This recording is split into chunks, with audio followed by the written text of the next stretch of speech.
마태복음 7장 1절로 6절 말씀입니다. 비판을 받지 아니하려거든 비판하지 말라. 너희가 비판하는 그 비판으로 너희가 비판을 받을 것이요 너희가 헤아리는 그 헤아림으로 너희가 헤아림을 받을 것이니라. 어찌하여 형제의 눈 속에 있는 티는 보고 내 눈 속에 있는 덜보는 깨닫지 못하느냐.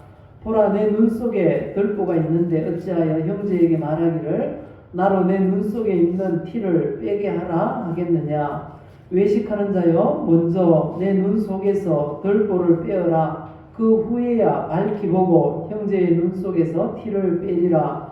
거룩한 것을 그에게 주지 말며 너희 진주를 돼지 앞에 던지지 말라.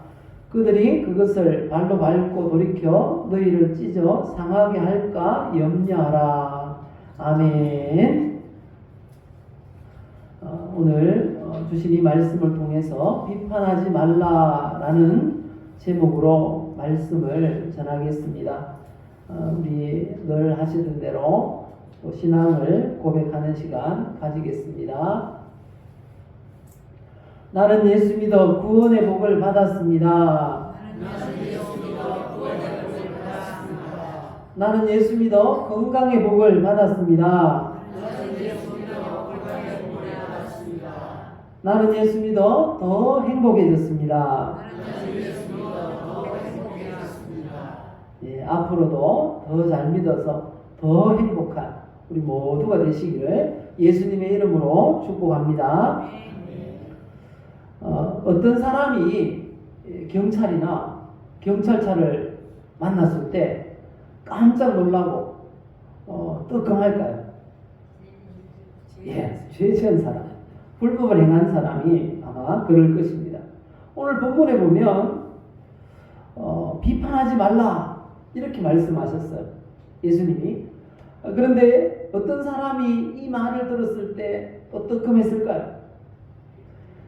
예, 비판을 대놓고 하는 사람, 늘 타인을 비판하기를 좋아하는 사람이 아마 뜨끔했을 것입니다.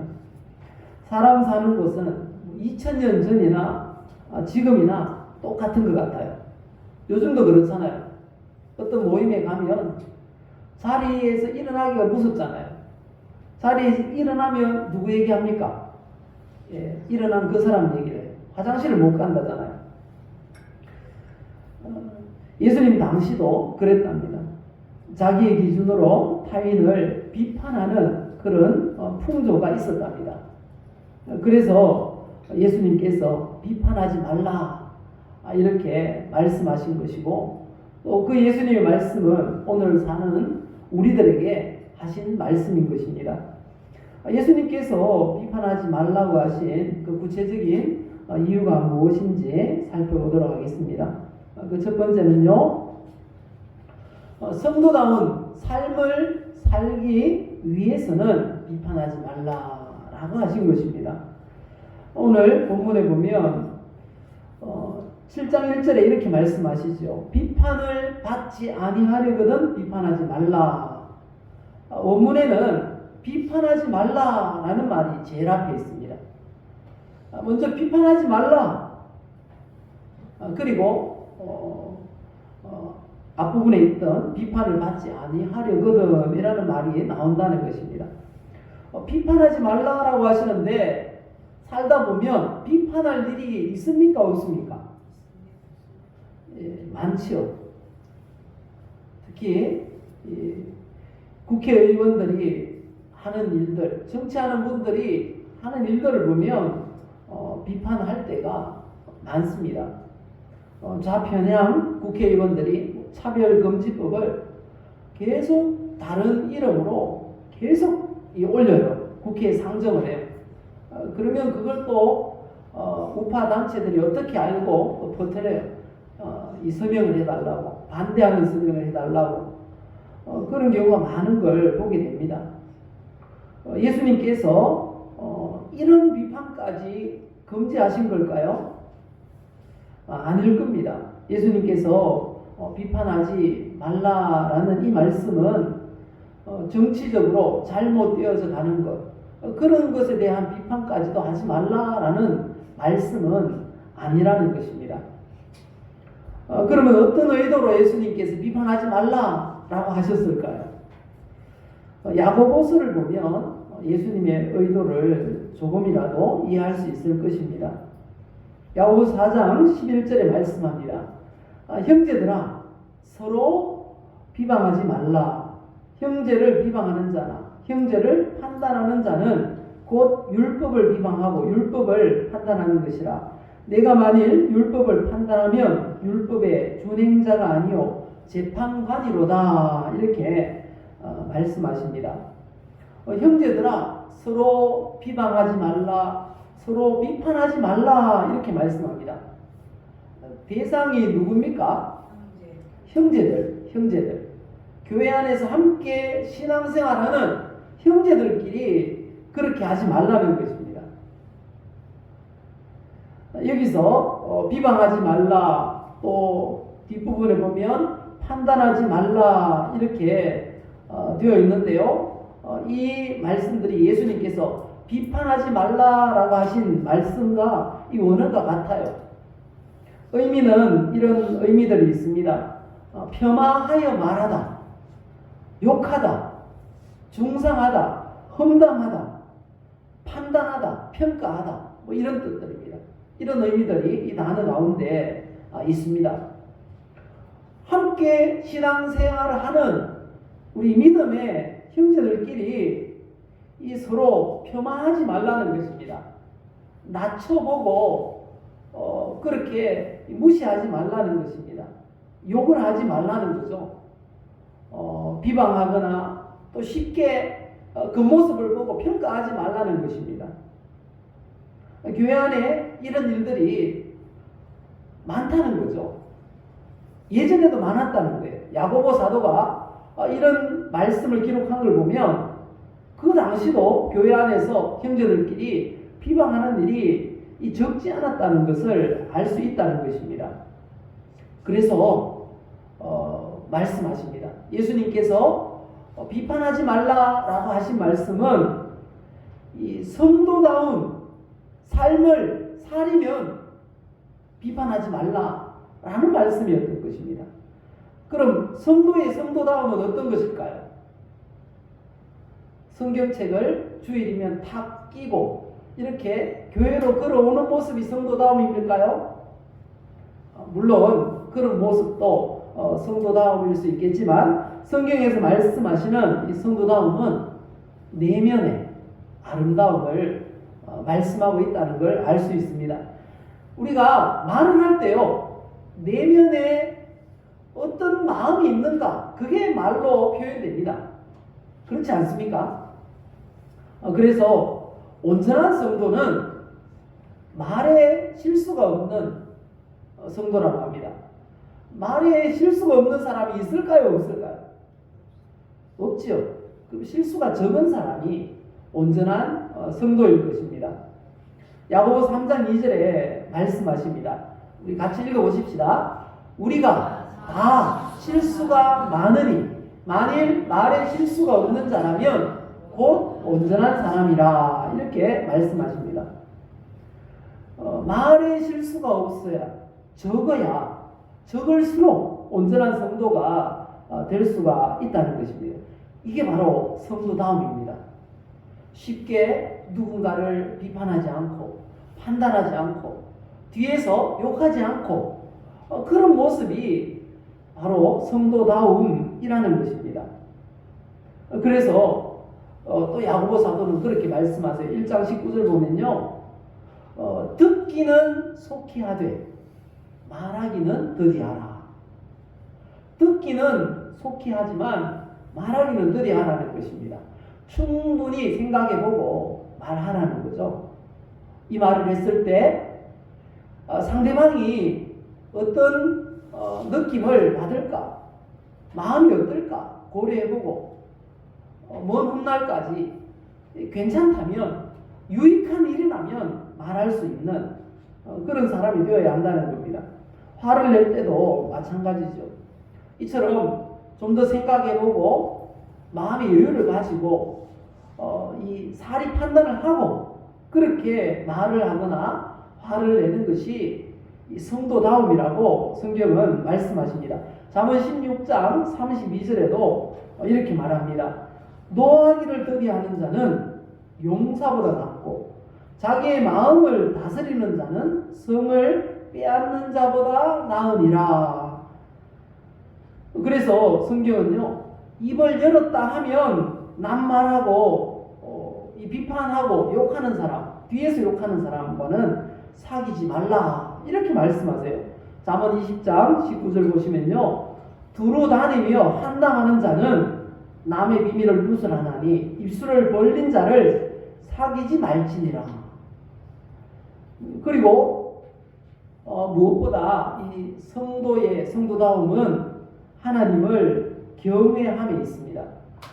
하나님을 경외하는 성도가 성도다운 성도라는 거죠. 이 경외라는 것, 하나님을 존경하면서도 두려워한다는 것입니다. 신명기 6장 24절을 보시면 하나님을 경외하는 사람은 이 같은 유익이 있다고 말씀하십니다. 여호와께서 우리에게 이 모든 규례를 지키라 명령하셨으니 모든 말씀을 지키라고 명령하셨어요. 그 지키라고 하신 이유가 뭔가 하면 우리가 우리 하나님 여호와를 경외하여 항상 복을 누리게 하기 위하심이며 또 여호와께서 우리를 오늘과 같이 살게 하려 하심이라. 명절 되면 또 특히 새해에 인사할 때 그리고 뭐 추석 명절 때도 그런 덕담이 있죠. 늘 오늘만 같아라, 이런 덕담 들어보셨습니까? 풍성하니까요. 풍성하게 차려져 있으니까 오늘만 같아라 이런데 성경에 보니까 여호와를 경외하는 사람은 늘 오늘같이 살 수 있다고 그렇게 축복하십니다. 오늘 우리가 요즘 살아가는 삶이 어떻습니까? 과거에 비해서 너무 편하고 좋지 않습니까? 지금 우리가 사는 삶은 조선시대 임금님보다 더 잘 먹고 더 편한 곳에서 더 따뜻하게 산다는 거예요. 조선시대 임금님들의 평균 수명이 40대라는 거 아십니까? 지금 우리는 몇 세까지 살고 있습니까? 그 당시 제가 살았다면 어른 중에 상어른이에요. 그런데 우리는 지금도 여전히 건강하게 잘 살고 있습니다. 여호와를 경외함으로 복을 받아 누리시고 오늘 같은 평안하게 예배드리는 날이 앞으로도 쭉 있으시기를 예수님의 이름으로 축복합니다. 이렇게 여호와를 경외하는 것이 성도다움이라고 성경은 말씀하고 있습니다. 그런데 형제를 비판하는 것은 성도다운 모습이 아니고 하나님의 자리에 올라가 있는 교만함이라고 성경이 말씀하세요. 야고보서 4장 12절에 보니까요, 입법자와 재판관은 오직 한 분이시니 누굽니까? 하나님밖에 없다는 거죠. 하나님밖에 없어요. 그 하나님이 구원하시기도 하시며 멸하기도 하시느니라. 너는 누구이기에 이웃을 판단하느냐, 이웃을 비판하느냐, 뒤에서 욕하느냐, 우리에게 말씀하십니다. 그래서 성경에 보니까 천사장 미가엘도요, 하나님을 두려워하기 때문에 마귀도 그렇게 비방하거나 판결이 내리지 않았어요. 그리고 다만 이렇게 말할 뿐이었습니다. 유다서 1장 9절에 보니까요, 천사장 미가엘이 모세의 시체에 관하여 마귀와 다투어 변론할 때에 감히 비방하는 판결을 내리지 못하고 다만 말하되 주께서 너를 꾸짖으시기를 원하노라, 이렇게 말할 뿐이었다는 거예요. 하나님이 얼마나 두려운 분이면 천사장도. 그런데 우리는 어떻습니까? 사람들을 마구마구 평가하고 판단하고 또 욕하고 그렇게 한다는 거죠. 마귀가 어떤 존재인지 아십니까? 이 마귀는 원래는 천사였다 그래요. 그런데 자기 자리를 지키지 않고 떠난 천사라고 유다서 1장 6절에 말씀합니다. 자기 지위를 지키지 아니하고 자기 처소를 떠난 천사들, 이게 바로 사탄 마귀, 그 쫄개 천사들, 귀신들인 것입니다. 성도다움의 조건은 바로 하나님을 경외함으로 우리 입의 말을 조심하는 데 있습니다. 말 실수를 줄이는 것이 성도다움이라는 것입니다. 누구든지 눈에 보이는 대로, 생각나는 대로 그냥 마구마구 말해서 타인의 마음을 아프게 하거나 상처를 주는 일이 없도록 노력하시기를 바랍니다. 그게 바로 성도다운 성도인 것입니다. 하나님을 경외하는 모습, 우리가 말로 하나님의 자리에 앉지 않는 것, 그것이 바로 성도다움인 것입니다. 이렇게 성도답게 사시기를 원하십니까? 그렇다면 이웃을, 형제를 비판하지 마시기를 예수님의 이름으로 축복합니다. 그리고 두 번째, 비판하지 말라고 하신 이유가 무엇입니까? 비판받지 않기 위해서 비판하지 말라고 하신 것입니다. 오늘 본문 1절에 말씀하시죠. 비판하지 말라 말씀하시고요. 그 이유가 비판을 받지 아니하려거든, 이렇게 말씀하십니다. 그리고 2절에 보시면 비판은 누가 받습니까? 꼭 비판하는 사람이 받아요. 그래서 말씀하시잖아요. 너희가 비판하는 그 비판으로 너희가 비판을 받을 것이요, 너희가 헤아리는 그 헤아림으로 너희가 헤아림을 받을 것이니라, 이렇게 말씀하십니다. 상대방이 나에게 어떻게 대하는가에 따라서 나도 그대로 갚아주고 싶은 것이 인지상정 아닙니까? 어디 우리가 당한 만큼만 갚아주고 싶습니까? 아니잖아요. 이 되로 받았으면 말로 갚아주고 싶은 게 이 원죄에 오염된 저와 여러분들의 모습일 것입니다. TV 드라마를 보면요, 주인공이 악인한테 계속 당하면서 너무 착해가지고 복수를 안 해요. 그러면 시청자들이 어떡합니까? 열받아가지고요, 막 속이 터져가지고 막 방송국이 전화하고 난리 나요. 언제 복수하냐고 막 그런다는 거예요. 그렇게 하다가 나중에 이제 종령 가까워지면 어떻게 됩니까? 서서히 주인공이 그 악인한테 복수를 시작하죠. 복수해가지고 갚아주면 속이 후련해지는 거 있죠. 안 그러신가 봅니다. 저만 그러네요. 어떤 청년이 유머 게시판에 이런 글을 올렸더라고요. 길을 가는데 뒤에서 여자 목소리가 들렸다. 아저씨, 아저씨, 구청이 어느 쪽이에요? 아저씨도 아닌 나를 아저씨라고 하니 내심 불쾌했다. 그래서 이렇게 대답했다. 아줌마, 저기 큰 간판 보이죠? 저쪽으로 쭉 가면 돼요. 아니, 아직 30도 안 된 미혼인데 아줌마라고요? 아줌마가 먼저 나보고 아저씨라 했잖아요. 아저씨같이 보이니까 아저씨라 그랬죠. 아니, 나도 아줌마처럼 보이니까 아줌마라 그랬죠. 이렇게 대화를 했습니다. 그러다가 열받아가지고 이 아줌마처럼 생긴 아줌마가 정말 별꼴이야, 재수없어 하고 빨리 달려갔습니다. 그 모습을 보고 나는 미소를 지었습니다. 왜냐하면 구청은 그쪽이 아니었기 때문입니다. 이렇게 복수를 해야 속이 시원한 게 바로 우리들의 모습 아닐까라는 생각이 듭니다. 어떤 초등학생이 이런 일기를 썼더라고요. 보니까 제목이 복수예요. 남자애들이 나만 초콜릿을 안 줬다. 그래서 나도 급식을 조금 줬다. 오늘로 끝나지 않을 것이다. 앞으로 평생 조금 줄 것이다. 이렇게 썼어요. 이게 우리의 모습일 것입니다. 그래서 이런 죄악된 모습을 우리 주님이 잘 아시니까, 하나님이 잘 아시니까 율법에는 이런 규정이 있어요.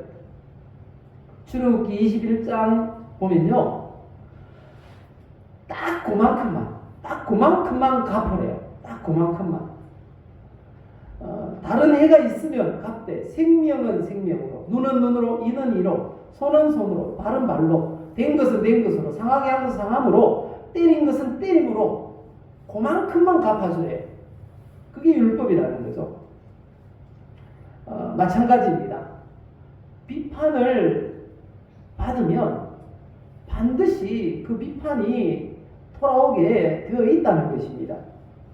죄악된 본성들을 다 가지고 있잖아요.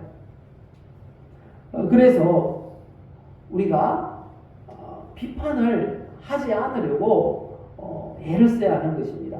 그래서 주님 말씀에도 비판하지 말라 강조해서 제일 앞부분에 먼저 말씀하신 것입니다. 성경에 보면 이 말을 잘못해서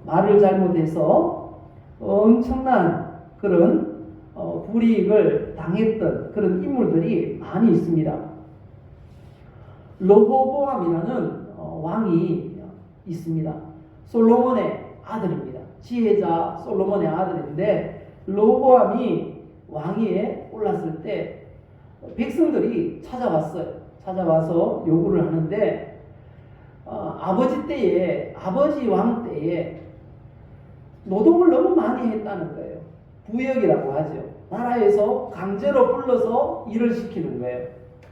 건축물을 어마어마하게 많이 지었으니까 부역을 많이 했던 것입니다. 그래서 그 부역을 좀 줄여주십시오 라는 것 하나와 세금이 또 너무 많이 지출이 됐다는 거예요. 많이 걷었다는 거예요. 건축물을 많이 짓다 보니까 세금을 많이 냈던 거죠. 그래서 그 요구를 받았을 때 솔로몬이 먼저 이 르호보암 왕이 아버지 솔로몬의 지혜로운 신하들을 불렀어요. 원로 신하들을 불러서 어떻게 했으면 좋겠습니까? 라고 물었을 때 이렇게 대답을 하라고 했습니다. 왕이 만일 이 백성을 후대하여 기쁘게 하고 선한 말을 하시면 그들이 영원히 왕의 종이 되리이다. 이렇게 말씀했어요. 그런데 왕이 어떻게 대답했다고 합니까? 젊은 사람들의 자기 또래의 신하들을 불러가지고 물어보니까 포악하게 말을 해야 된다는 거예요. 그래야 왕의 권위가 쓴다고, 그래야 나라를 다스리기 쉽다고 그렇게 얘기하는 거예요. 그래서 자기 또래의 신하들의 말을 듣고 포악하게 대답을 했습니다. 그 결과 어떻게 됐을까요? 12지파 중에 10지파가 우리는 당신을 왕으로 못 섬기겠다. 그래서 나라가 조각이 났어요. 10지파가 북이스라엘이 되었고, 2지파, 그 2지파, 온전한 2지파도 아니에요. 유다지파와 반쪽 지파가 유다 왕국을 이루었던 것을 보게 됩니다. 우리가 어떤 말을 하든지 그대로 돌아오게 되어 있습니다. 비판을 하면 비판이, 칭찬을 하면 칭찬이 돌아오게 되어 있는 것입니다. 그래서 가는 말이 고와야 오는 말도 곱다라는 속담이 있는 것입니다. 어떤 말을 듣기를 원하십니까? 그대로 말하시기 바랍니다. 축복의 말을 듣기를 원하십니까? 축복하시기 바랍니다. 칭찬을 듣기 원하십니까? 칭찬하시기를 바랍니다. 비판을 받기 원하십니까? 비판하시기 바랍니다. 그대로 돌아오게 되어 있는 것입니다. 우리 주님도 그렇게 말씀하시잖아요. 오늘 본문 12절에 보니까 그러므로 무엇이든지 남에게 대접을 받고자 하는 대로 너희도 남을 대접하라. 우리가 대접받기 원하는 대로 대접하라고 하십니다. 우리 한번 같이 가장 가까이에 계신 분에게 인사합시다. 축복합니다. 사랑합니다. 축복합니다. 사랑합니다.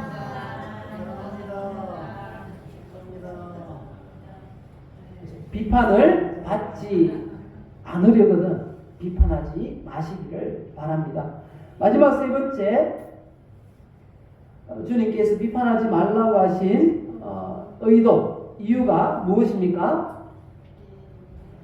내 눈에 들보가 있을 수 있기 때문입니다. 한 부부가 아침 식사를 하면서 창문 쪽을 바라보니까 옆집 아줌마가 빨래줄에 빨래를 널고 있는 게 보였습니다. 식사를 하던 아내가 이렇게 비난을 했다고 합니다. 저 부인은 빨래를 뭐 저렇게 지저분하게 해. 칠칠하지 못하게 말이야. 그렇게 비난을 했습니다. 그리고 다음날 아침에도 식사를 하는데 보니까 또 빨래를 열고 있는 거예요. 근데 그날따라 빨래가 깨끗하게 보였어요. 오늘은 좀 깨끗하게 했네. 그렇게 이야기를 했습니다. 그러니까 남편이 오늘은 내가 창문을 열어놨어. 이렇게 이야기를 했다는 것입니다. 옆집 빨래가 왜 지저분했을까요? 우리 집 창문이 지저분했던 것입니다. 이처럼 비난을 하기 전에 먼저 자기 모습을 돌아보아야 한다는 거죠. 그래서 예수님도 말씀하시잖아요. 3절 이하의 말씀을 보시면요. 어찌하여 형제의 눈 속에 있는 티는 보고 내 눈 속에 있는 들보는 깨닫지 못하느냐. 우리 눈 속에 들보가 없는지 먼저 보고 남 말을 해야 한다는 것입니다. 5절을 보면 아주 무섭게 책망을 하십니다. 외식하는 자요. 외식하는 자요. 먼저 내 눈 속에서 들보를 빼어라. 그 후에야 밝히 보고 형제의 눈 속에 티를 빼리라. 이렇게 말씀하십니다. 우리 눈 속에 들보가 있는지 어떻게 확인할 수 있을까요? 가까이에 있을수록 잘 안 보여요. 자기 얼굴에 뭐가 묻었는지 자기가 볼 수 있습니까? 자기가 못 보잖아요. 그래서 거울을 자주 봐야 되겠죠. 어떤 거울을 봐야 우리의 마음속에 있는 그런 들보까지도 볼 수 있을까요? 바로 우리 마음속까지 볼 수 있는 말씀의 거울을 보아야 하는 것입니다.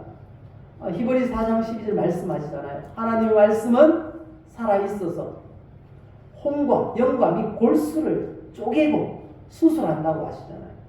우리의 심령까지도 볼 수 있는 거울이 있어요. 바로 말씀의 거울인 것입니다. 어떤 심리학자의 글을 보니까 카지노에 없는 게 세 가지가 있답니다. 카지노가 뭐 하는 곳인지 아십니까? 노름하는 곳이에요. 노름, 도박하는 곳인데 거기 가면 없는 게 세 가지가 있답니다. 창문이 없고요, 거울이 없고요, 시계가 없답니다. 왜 창문이 없을까요? 창문을 열면 맑은 공기가 들어오잖아요. 맑은 공기가 들어오면 정신 차릴까봐 창문이 없답니다. 그리고 또 뭐가 없다 그랬죠? 거울이 없답니다. 거울. 도박에 빠지면요, 막 눈 벌겋해가지고요, 막 계속 거기 매여 있다 보니까 얼굴이 아주 초라해진다는 거예요. 씻지도 않고 거기에 매여 있으니까. 거울 보면 자기 모습 보고 내가 왜 이러고 있지? 이런 생각을 한다는 거예요. 그래서 집에 가버릴까봐 거울이 없답니다. 그리고 시계가 없다고 합니다. 벌써 이렇게 시간이 됐네? 너무 오래 있었어. 깨닫지 못하도록 붙들어 주려고 그렇게 카지노에 오래 있도록 하려고 이 세 가지가 없다고 합니다. 그런데 이 카지노에 없는 이 세 가지가 성경에는 다 있어요. 성경은 창문의 역할도 하고 거울의 역할도 하고 시계의 역할도 한다는 것입니다. 성경은 바로 이 모든 역할을 다 감당합니다. 특별히 그런 역할들을 감당한다고 성경이 이렇게 말씀하세요. 시편 119편 11절에 보니까요. 내가 주께 범죄하지 아니하려 하여 주의 말씀을 내 마음에 두었나이다. 이 말씀이 거울이 되어서 내가 어떤 모습으로 사는지 볼 수 있다는 거예요. 하나님 말씀을 보면. 그리고 하나님 말씀은 시계예요. 시계. 우리에게 늘 알려줘요. 종말을 알려주는 것입니다. 이것들을 정언하시니까 이르시되 내가 진실로 속히 오리라 하시거든. 아멘. 주 예수의 옷이 없어서 예수님 진실로 속히 오시겠다고 성경을 통해서 거듭거듭 말씀하십니다. 우리가 이 말씀을 보고 하늘의 시계, 종말의 시계를 볼 수 있어야 할 것입니다. 이처럼 성경에 있는 창문의 역할, 성경을 통해서 성령으로 우리가 새로운 그 공기를 마시게 됩니다. 힘을 얻게 되고요, 정신을 차리게 된다는 것입니다. 그래서 성경이 우리를 온전한 성도가 되게 하신다고, 성경이 온전한 성도가 되게, 이 나에게 있는 덜보를 보고 빼낼 수 있는 그런 이 도구가 되게 하신다고 성경이 말씀하십니다. 우리 읽어보실까요?